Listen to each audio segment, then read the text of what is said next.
Alrighty, guys. How you guys doing this evening? This is the last part 3 of the Real Housewives of Atlanta, season 8. And it ended with a bang, y'all. It ended with what I was telling you guys about with Miss Portia. Sound like the cast was trying to kind of vote her out. So the question, y'all, as they say, I done jumped into the meat and the taters, spilling all the tea. As they say, I done jumped right into the part that was the best part of the reunion, if you ask me, of the part 3. It looked like they were trying to vote Miss Portia out. You know, we scared to take with her. Nene and Candy said, bitch, we ready. And Nene say, I stay ready because I ain't got to get ready. In other words, bitch, if you come at me the wrong way, you might get dealt with. And it's basically saying that the ladies don't want to take with Portia. So, of course, old Phaedra, that's the lawyer, let's jump out in front of this situation before it gets out of hand. That's how lawyers do. Well, Portia is going to anger management right now. And she's going to church every Sunday. And we're praying on Wednesday. And we're coming together in group meetings on Friday. Yes, Portia. And somebody was saying that it didn't look like they catch on Twitter. It didn't look like they caught a lot of footage of Portia jumping on Jemay, her assistant. You know, quick, fast, in a hurry. Who was Jemay? There was a scene where Portia had met with her team. And Jemay was the assistant. She was the young lady who said, well, you know we can't call you after 10. And we can't do this, we can't do that. Miss Portia, it sounds like she done just kind of, I don't know. Have she gotten out of control? You guys, I don't want to just go in and label her. Maybe she's going through something. Maybe the divorce. Maybe something that's deep-rooted in the childhood. I don't know. I don't know what Miss Portia Williams' problem is. You know, she tried to act like she didn't need nothing from Cordell. You know, and I know things are going better for her now because last year when she lost that peach, that income went. She was just a friend of a friend. So, you know, maybe, you know, and there was things on the blogs where they was garnishing her wages and whatnot, but she did get hired at Dish Nation. So, I don't know what's going on with Portia. So, my mother and I, we have a debate. I'm trying to watch the show because I'm trying to take notes, pay attention because I want to throw up my review and I want to come motherfucking correct. My mother's point of view was, they jealous of Portia and they just hating on her because she know how to twerk, mama. Mother dear. Really? Really, mother? Come on now. Anybody can get up and twerk, work. Baby, anybody can get up and do that. Cute. Cute can't get you no goddamn well. You can't take Cute to the bank. You can't take Cute and pay no motherfucking bills. Now, you taught me that more than anybody. Learn how to hold your own. Don't let now motherfucker put you nowhere you can't afford with or without him, okay? Always be able to hold your own. So, Cute? Nah. I don't think it's cute. Portia just ghetto. She hood, like a lot of us. Guilty. Someone tweeted, she respond off of emotions, you know. She don't think before she act. A lot of us, guilty. But, like Candy, Kenya, Nene, Cynthia, all of them said. Sheree. We've had this going on for a very long time. Portia, this is your 3rd fight. The first one, when she drug Kenya motherfucking ass. The second one, when she came at Cynthia, but she did straddle her first. She didn't like the aggressor.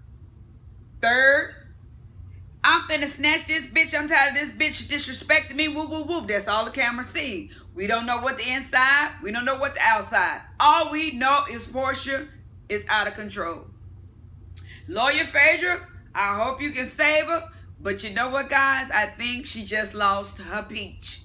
Hit me down in the comments if you guys agree or disagree. Do y'all think this may be Portia's last season? They gave her a second chance. They brought her back.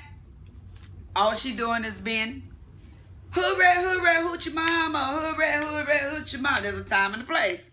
And then Nene also told her, people are not going to want to work with you. You are tarnishing your brand. Okay, she going to a celebrity apprentice. When shit don't work out, what's she going to do? Grab one of them hoes and drag them? Somebody don't want to buy the hair, don't pay for it. What she going to do? Go ring their doorbell, knock on their door and whoop their ass? Trust me, that's one thing I've always been taught.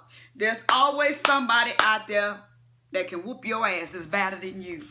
You might can throw a mean blow. You might could scream at the top of your lungs, and you might be good ghetto and hood. But always, always, always remember, there's always someone out there that's better than you. And nowadays, motherfuckers ain't fighting. They shooting and killing. So you got to be careful when you come at somebody. That might be the last time you draw your motherfucking fist back, because the bitch might shoot you.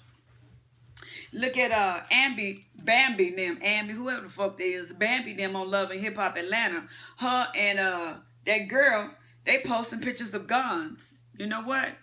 That ain't cool. But it's all from a reality show. So you know what, you guys? A good question. Have this shit got out of hand? You know?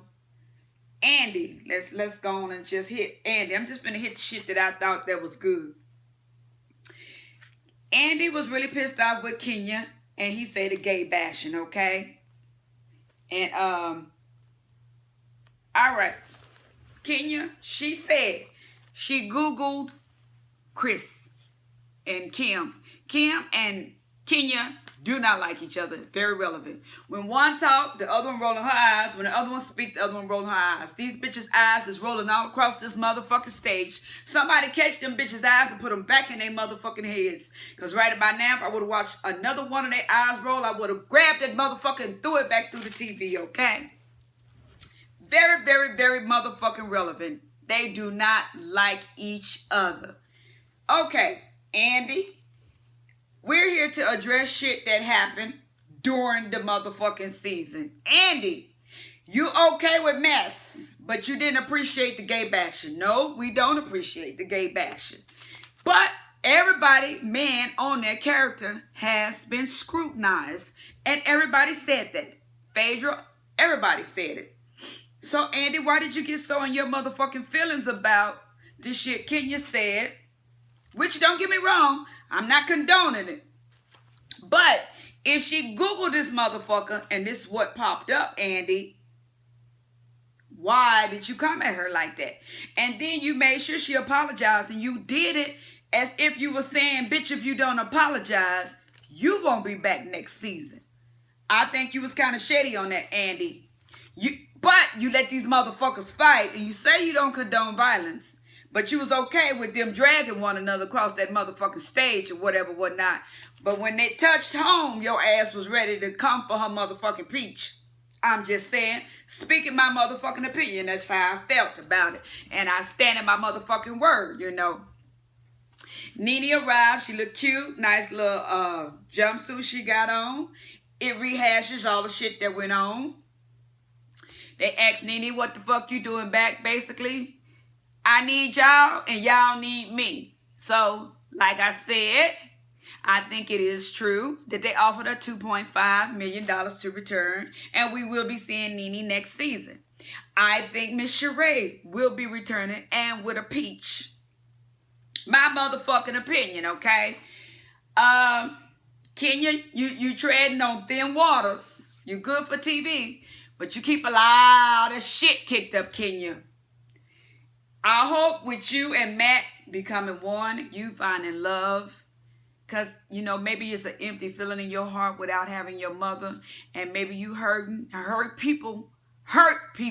That's a true motherfucking saying. When a motherfucker is unhappy, they want everybody unhappy. I noticed that. That is a very true motherfucking feeling. Or statement, rather. And Kenya is hurting somehow, some way. But as Kenya became happy, she kind of relaxed.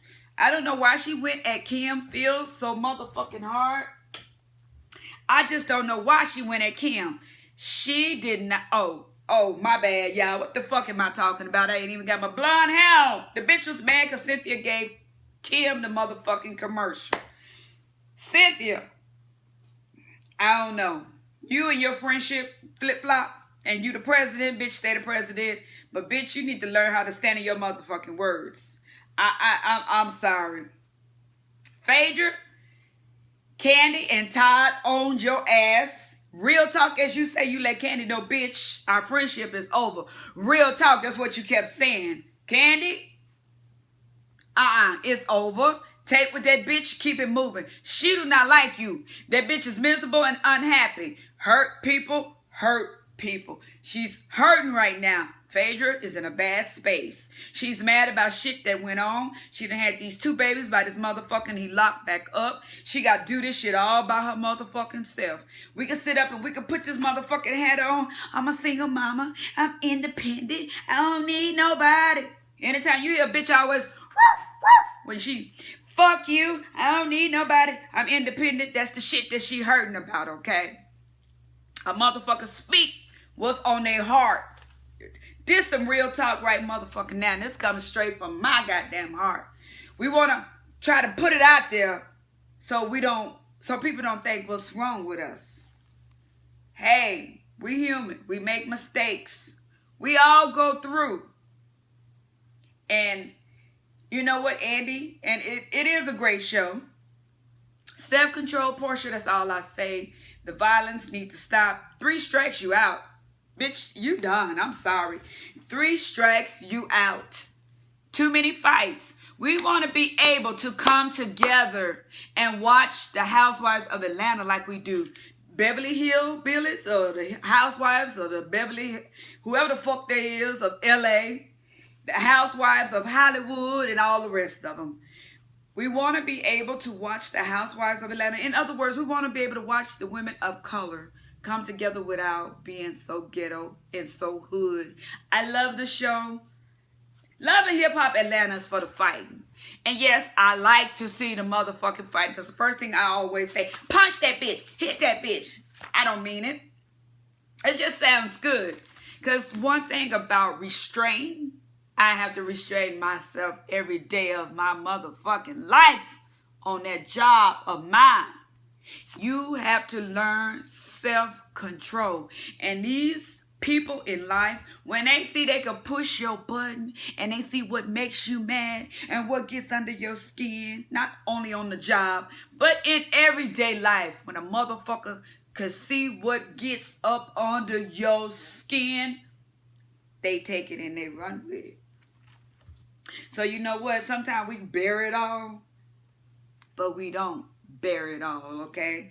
Being a YouTuber, a vlogger, being in everyday life, being a mother, being a wife, being a girlfriend, or whatever we are, whatever hat we are wearing. As a woman, and I'm sorry, I took this to a whole different level. We have to learn how to wear that hat at that moment. There's a lot of times I've been going through a divorce. I've been dealing with health issues.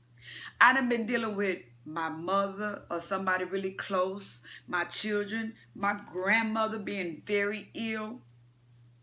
But when I clock in, you know what they tell us? Clock your motherfucking problems out. Come in here, put a smile on your face, and kiss people motherfucking ass. And whatever they say you do, you basically, you have to do it. You know, I clap my hands to the ones who have their own businesses and make their own schedules and do their own job and don't have to deal with corporate America.